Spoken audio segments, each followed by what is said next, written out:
Hey, how's it going? Kenny here, and welcome back to another tactic testing video. And up in today's video, I'll be testing the tactic Vincere 4-2-4. So the tactic, as it says in the name, is a 4-2-4 style of play, 4-2-4 formation. And as you can see from the player roles here, it's a little bit different. It's a little bit different to some of the other tactics. That's why I like it. You've got sweeper keeper on defend, which is fairly common, it has to be said. Two ball-playing defenders on defend as well, which again is common. Wing-back on support, but on the right-hand side, you've got an inverted wing-back on support.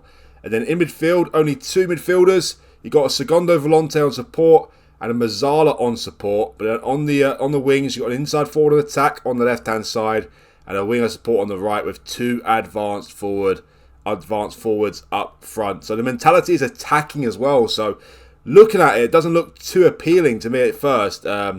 Due to the attacking mentality, very fit in the midfield area, but of course the inverted wing-back helps with that scenario there. He'll be going into the midfield. The winger on support will hopefully be helping the full-back out a little bit as well. So I guess with the in possession, they'll be effectively playing with three midfielders because Walker, whoever the right-back is for every team, will be going in there into the midfield. So yeah, it's very, very interesting for myself. Attacking mentality, I always like to see that because it certainly makes it for a good video, hopefully. Lots of goals. In possession, there's lots of instructions here. A lot of familiar ones, shorter passing, higher tempo as well. We've got focus play down the left and right.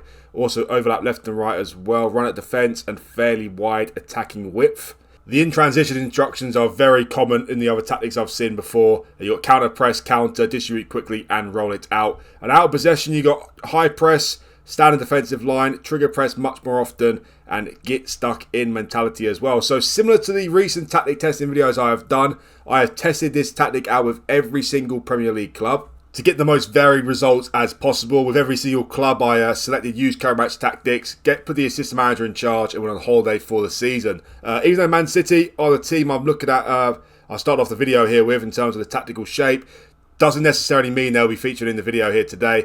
I have picked out the three best teams, in my opinion, have done well with this tactic. And I've also, on the other side of the spectrum, I have featured a team who I thought have done the worst season with this tactic as well, to get both sides of the results here in this video. So without further ado, let's find out who has been the third most successful team with this tactic. And that team is Bournemouth. They've had an absolute blinder of a season, finishing up in 5th place in the league, qualifying for Europa League football.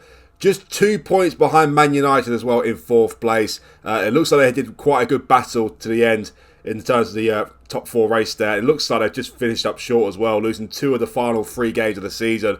Just 1 win in there, and they would have finished in 4th place and had a Champions League place for next season, which would be quite incredible. Europa League place, though, is still incredible for Bournemouth.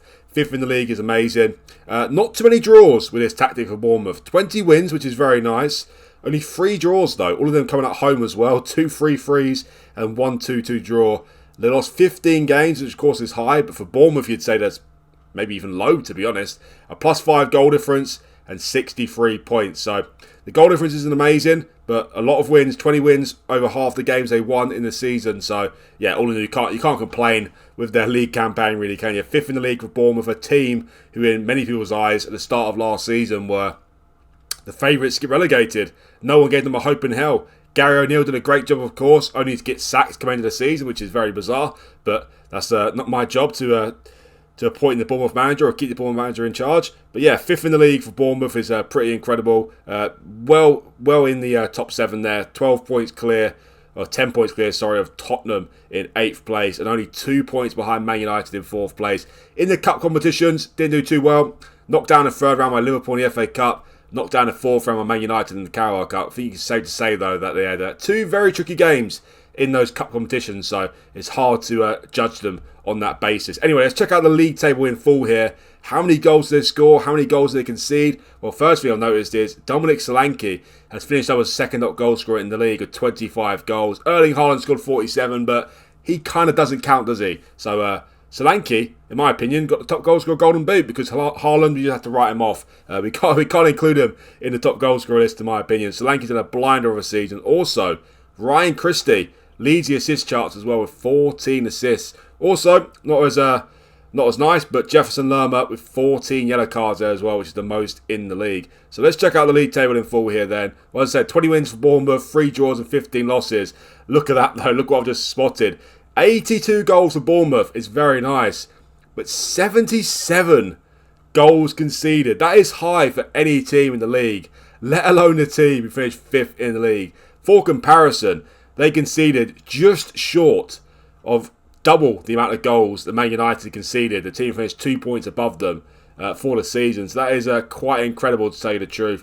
They actually had the worst defence in the league, and they finished 5th in the league. They had the 3rd best attack, though, only behind Man City and Liverpool, the top 2 teams. But 77 goals conceded is definitely rather high. But it got them to 5th in the league, and they outscored their goals conceded. So I guess you can say it's not too bad. Not too bad at all. Well, they actually started off the season really, really well. Just one slight poor result in there, the second game of the season. They lost at home to Man City 7-0. Which of course was not nice, but it backed up with a 4-0 loss away to Arsenal as well. But apart from that, they had a great start to the season, has to be said, all the way down to December, you'd say, where things started to go wrong for Bournemouth. Between the months of December and early April, lots of losses in there for Bournemouth, unfortunately. But they ended off the season strongly as well. Unfortunately, lost a couple of games in the last 3 to prevent top 4 football. But they had a great end to the season. But this period here, between December and the start of April, was not a good period for Bournemouth, to tell you the truth. In terms of the squad, well, I think it's safe to say Solanke had the best season. He got 27 goals and 9 assists in just 40 games. Great from him. Kiefer Moore as well with 19 goals and 5 assists. Obviously playing with 2 strikers, so that's brilliant as well. Semenyo only started 4 games, but he got 5 goals and 3 assists as well. Jayden Ante did it really well.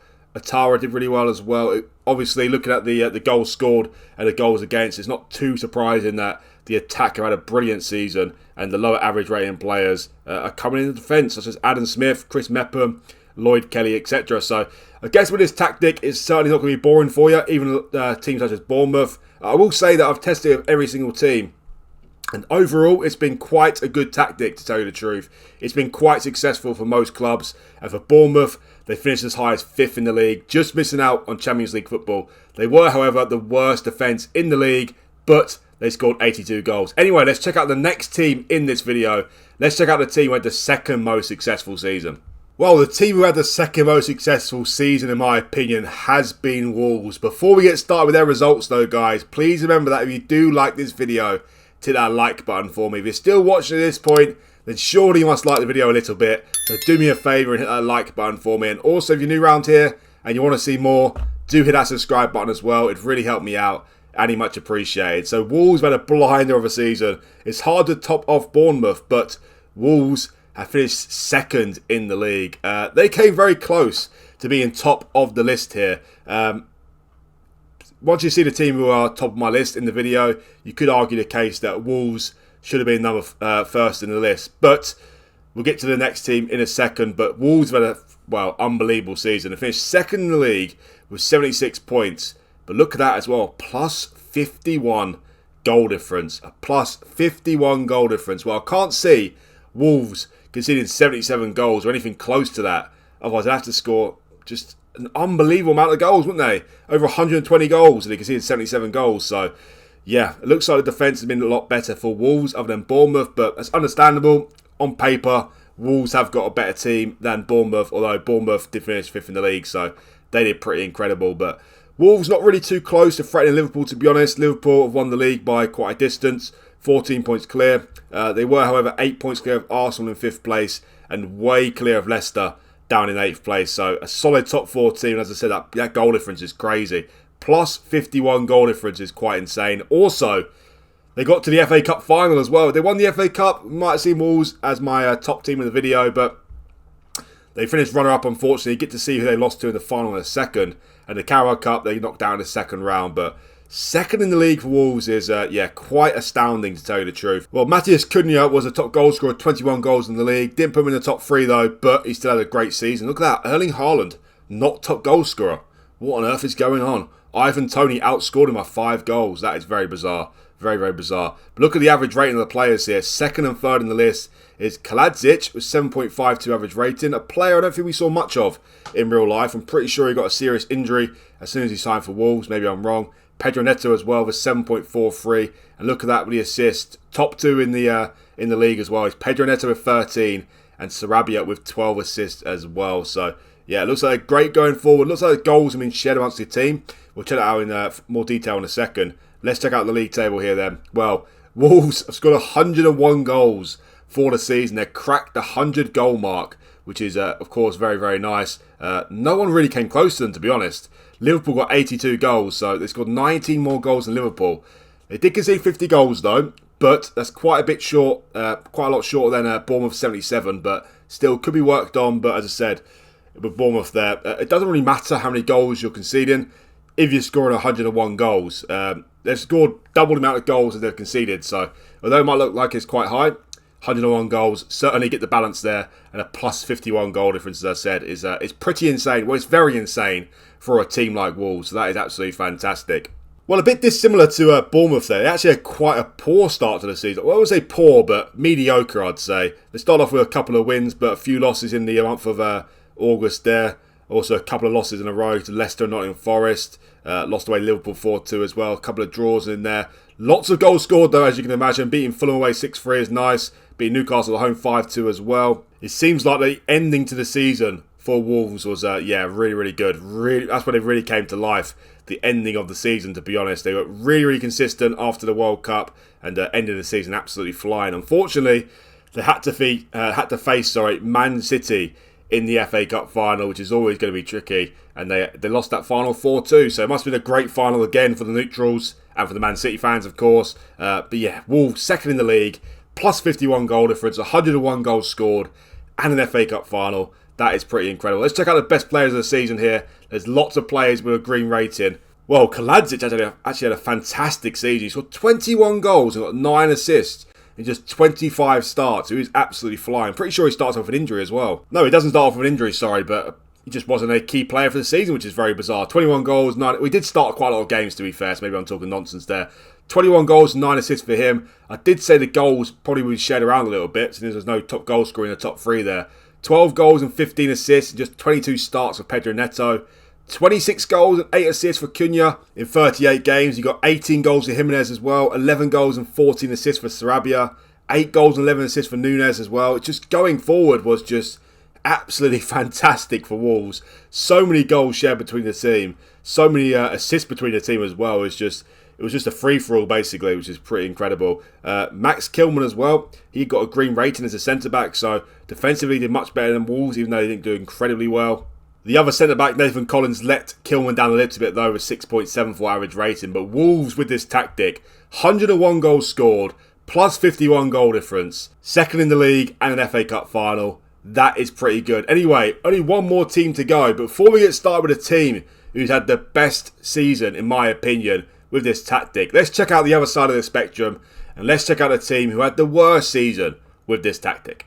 And that team is Brighton, unfortunately. Well, Brighton normally do quite poorly in some simulations I do, to be honest. Well, of course, no one was expecting Brighton to do as well as they did in real life this season, finishing 6th in the league and qualifying for European football for the first time in their history. But you'd expect them to do a little bit better than 14th in the league, to tell you the truth. 12 wins only for Brighton, 8 draws and 18 losses. As I said, on the whole, most of the teams did pretty well with this tactic. I'd say at least 15, 16 teams of the tactic either surpassed their expectations or kept up to their billing. And no team really finished way below where they were expected to finish. Brighton 14th, but let's remember, at the start of the season, predicted to finish, 10th, 11th maybe. So not as bad as what it looked like in real life, but 14th in the league. They had the worst season, in my opinion, with this tactic. FA Cup as well, knocked down in the 3rd round by Bolton. And the Carabao Cup knocked down in the 2nd round by Palace. So they couldn't make up for any of it in the cup competitions. You know, a good cup run in the FA Cup. They got to the semi-final in real life, of course. Narrowly losing to Man United. Knocked down in the 2nd round by Palace in the Carabao Cup. Knocked down by Bolton in the FA Cup. They're in League One, for goodness sake. So, yeah, just a terrible season for Brighton, it has to be said. Evan Ferguson, though, the young wonder kid, he got 20 goals in the league. So he had a good season for himself. Well, was thinking there, what are Brighton struggling at? They're not struggling going forward. 73 goals. I don't think any team has struggled going forward with this tactic, to be honest. But 76 goals conceded. You know, it's just not good enough, is it really? It's only one less than Bournemouth, and they scored 9 less goals than Bournemouth. So it doesn't look great for Brighton, does it? Only a -3 goal difference, but needed to concede a little bit less goals than that, to be honest, to see them push up the league. They're only 4 points behind Leeds in 10th place, to be fair, and they're only 11 points behind West Ham in 7th place. So they're not a million miles away from that top 7, but ultimately, the league don't lie. They finished 14th in the league, and that is rather poor. Anyway, let's go check out the team, in my opinion, had the best season with this tactic. And that team is Liverpool. Well, Liverpool finishing first in the league is not incredible, especially in FootballManager, to be honest. There's quite a big difference, in my opinion. I've done a lot of simulations on this FootballManager, and Man City or Liverpool, 90% of the time, maybe even 99% of the time, one of those two finished top of the league. So it's not that great to see Liverpool finish top of the league. If you start off with Liverpool FootballManager, you should expect to win the league, to be honest. But the reason I put them top of the list in this video is they've cracked the 100-point mark. So another Centurions to go along with Man City, and also plus 83 goal difference. Plus 83 goal difference. That is ridiculous. And also, they won the double. They also won the FA Cup as well. So it was a tough call for me. Who had a better season, Wolves or Liverpool? Wolves exceeded expectations more than Liverpool, that is for sure. But Liverpool breaking the 100-point mark and winning the FA Cup, they just slightly edged it for me. But I can understand if everyone disagrees with me, to be honest. I could see why. But Liverpool, fantastic season for them. Not so great in Europe, though. Knocked down a round of 16 by Barcelona, so not quite the perfect season. Also, the Carabao Cup knocked down a third round by Man City, and a runner-up in the Community Shield. But really dominant in the league. 13 points clear of Man City, and 100 points, as I said, plus 83 goal difference. Let's go check out this league table then. Let's see what's gone on here. Well, it's not usual that you see 2 players from the same team in the top 3 for top goal scorers. That's happened for Liverpool, though. 64 of their goals have come from Salah and Nunez. So I dread to think how many goals they scored. And also, one important thing I forgot to mention as well, which I do remember now and I've just seen it. Not only was it 100 points for Liverpool, it was also an invincible season. So, 31 wins, 7 draws, and not a single loss for Liverpool. Pretty incredible, to tell you the truth. So not only have they joined Man City as a Centurion club, they've also joined Arsenal as an invincible club in the Premier League era. So does that automatically make this the best season in Premier League history? I know, of course, this is FootballManager and it's a virtual universe, but this happened in real life. I can't see how this will not go down in history as the greatest Premier League season of any club in history, to be honest. 31 wins, 7 draws, not a single defeat, and also reached 100 points. Pretty incredible for Liverpool. 2 of their players reached the top 3, as I said, the top goal scorer. Salah with 39 and Darwin Nunez with 25 goals. Both of those players second and third in the average rating as well. Only Erling Haaland topped them in both those categories, but they won the league title, so I guess I don't care too much. Nunez as well with 13 assists. So just in the league alone, Nunez with 25 goals and 13 assists. Alisson as well with 21 clean sheets. So despite the attacking mentality, they kept a lot of clean sheets as well. Wow. I haven't looked at the season in quite as much detail, to be honest. Obviously, I forgot about them being unbeaten for the season. But also, look at this. Only 23 goals conceded. 23 goals conceded. That's that's amazing defensive record as well. Really, really amazing. They didn't score as many goals as I thought they would, actually. I thought it'd be like 130, 140 goals, maybe 50, 55 goals conceded, but no. They scored only 106. I say only 106. They still broke the 100 goal mark, but we did just see Wolves score 101, so it doesn't look as incredible. But the thing that stands out most for me, really, is the 23 goals conceded. That's ridiculous. Really, really ridiculous. With attacking mentality, only 2 centre midfielders as well, with a 4-2-4 formation. Liverpool like this style. They like this style a lot. Plus 83 goal difference, 100 points. Can you get much more of a perfect season than this? I think it's hard to beat, to be honest. It's hard to beat. Obviously, they got done better in Europe as well. It'll be just insane. But domestically, unbeaten in the league. Unbeaten in the FA Cup as well because they won that. Amazing. Absolutely amazing for Liverpool. Well, of course, Liverpool, in terms of the season, they had a great season all round. They were unbeaten, for goodness sake, in the league. But they actually started off the season with 12 wins on the spin in the league. They lost the Community Shield, of course, to Man City, but I don't think they care about that too much. a few losses in the Champions League as well. So the Champions League was not great for Liverpool, has to be said. They lost 2 games in the group stages, lost away to Porto 4-1, lost away to Marseille 3-1 as well. They beat West Ham 9-0 in the league. That's very nice, very nice. And they also lost at home and away to Barcelona in the Champions League. So the tactic didn't work too well in European competitions, but domestically it's fantastic. It also could be a lot better for Liverpool as well. As you see here, lots of draws. They drew 4 out of 5 games towards the end of the season. But the most important thing is they never lost. They never lost a game in the league.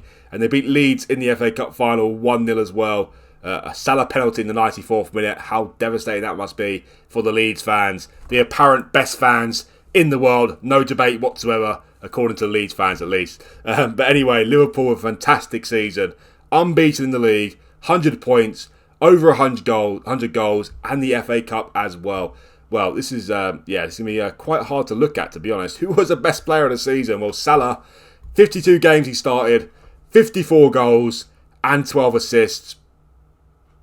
Not bad. Not bad at all from Salah. That's, amazing. Also, Nunez as well, 37 goals and 17 assists. There's quite a big drop-off between the top 2 players of the season and the third best. You see here the average rating, 7.73 for Salah, 7.63 for Nunez. Third best player is Alisson with a 7.13. So, God knows where they'd be without these 2, Salah and Nunez, for the season. But there's a lot of consistent players in the squad, but Salah and Nunez really do stand out. Alisson, he's had a brilliant season as well. I think it helps a lot with his style of play to have a goalkeeper you can really rely on. And Alisson is certainly that. Jota as well, 16 goals, 8 assists. Gakpo, 13 goals and 8 assists for him. Van Dijk had a good season. Fabinho, Thiago, Henderson, Alexander-Arnold as well. But as I said, without Salah and Nunez, God knows where Liverpool will be this season. But wow, what a season. Can you top that season? Unbeaten in the league. 100 points, over 100 goals, and a domestic double as well. Yeah, I think it's safe to say. Now I remember that they were unbeaten for the season. You can't give it to any other club apart from Liverpool, can you? Anyway, guys, that is the end of the video. Please remember that if you do like this video, hit that like button for me. It's really important for the video's success. So if you do like it, please hit that like button for me. And also, if you're new around here, do hit that subscribe button as well. It'd really help me out, and it'd be much appreciated. Thanks again for watching, and I'll see you for the next one.